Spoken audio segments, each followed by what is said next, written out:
For those of you who've been patiently waiting for my Warrior Pikemen update, this one is for you. The long wait is finally over and I appreciate your patience. Sorry it took a bit to wrap up the lineup. But hey, before we dive into the action, here's a quick word from today's sponsor. Hi, Tito! Pleasure TitoBods. AOEMOBILE is your go-to digital store for games, gift cards, game points, and top-ups. And with TitoBods' special link, you can get up to 20% cashback on Age of Empires Mobile products, only on the marketplace. AOEMOBILE, the fastest-growing marketplace for gamers. Ahoo! Alright, let's get back to the good stuff. First up is a sneak peek at how we got Mansa Musa all the way to rank 5.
Let me tell you, it wasn't really easy.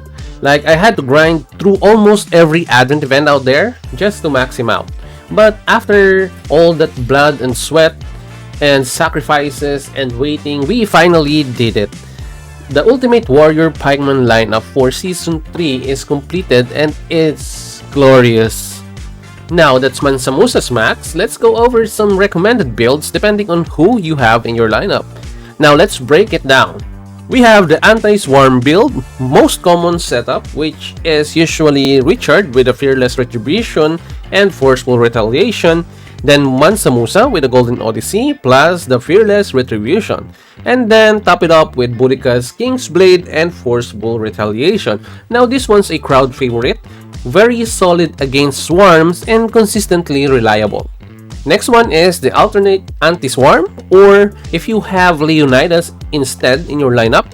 So the lineup goes like this. We have Boudica with the King's Blade and Forceful Retaliation, Mansa Musa with the Golden Odyssey and Fearless Retribution, and then we have Leonidas himself with the Whirlwind Sweep and Fearless Retribution. Now this one is proven and tested and great survivability and still packs a lot of punch. Now, with that said, we have no Richard and Leo. It is not going to be a problem. Hope you have a Freddie because this lineup is all about that. So we have Mansa Musa with a Golden Odyssey and Fearless Retribution. We have Freddie with Metal and Fistful Haven. We have Boudica and the King's Blade plus Forceful Retaliation in the end. And then this one's a solid alternative if your roster's a little different. Still very effective though. Even if you don't have all the masters of the Warrior Pikemen, you can use this lineup as your go-to for the Warrior Pikes. And now let's talk gear, because even the best builds need the right accessories, especially the rings and the gems. Now for the top tier rings, we have the Lofty Ring, the Messenger of Destruction, and the Tranquil Water, specifically on that order. Now we have the mid-level options. If you do not have the Lofty Ring, Tranquil Water, or Messenger of Destruction at the same time, you can actually use the Ring of Boar, Messenger of Destruction, and Tranquil Water. Or if you do not have Tranquil Water, you can exchange it or substitute the Ring of Clover in its place. Now for free-to-play and low-spender choices, we have the Ring of Boar, the Ring of Badger, and the Ring of Clover. You will only need to spend a little bit of Jeweler's Mark in order to acquire these rings. Whether you're a big spender or rolling free to play, there's something here to power up your Warrior Pikemen lineup. Now for the gem recommendations, and of course, your rings and gears won't reach full potential without the right gems. Prioritize health gems. They are the backbone of durability. Make sure to slot it in at least 3 troop capacity gems for that battlefield presence. Every slot should have at least, the passive gem skills and all attribute gems if possible. If you're short on the best options, defense or armor gems are actually also solid alternatives. Now for the pro tip, focus on upgrading one piece of gems at a time. Don't spread your resources too thin. Start from the lowest tier at Epic and build from there. Now if you've enjoyed this video and want to see more builds, or if there's a combo you didn't see here, drop a comment down below. And hey, click on this video right here for more awesome TitoBods content. Thanks for watching, you guys, and TitoBods out.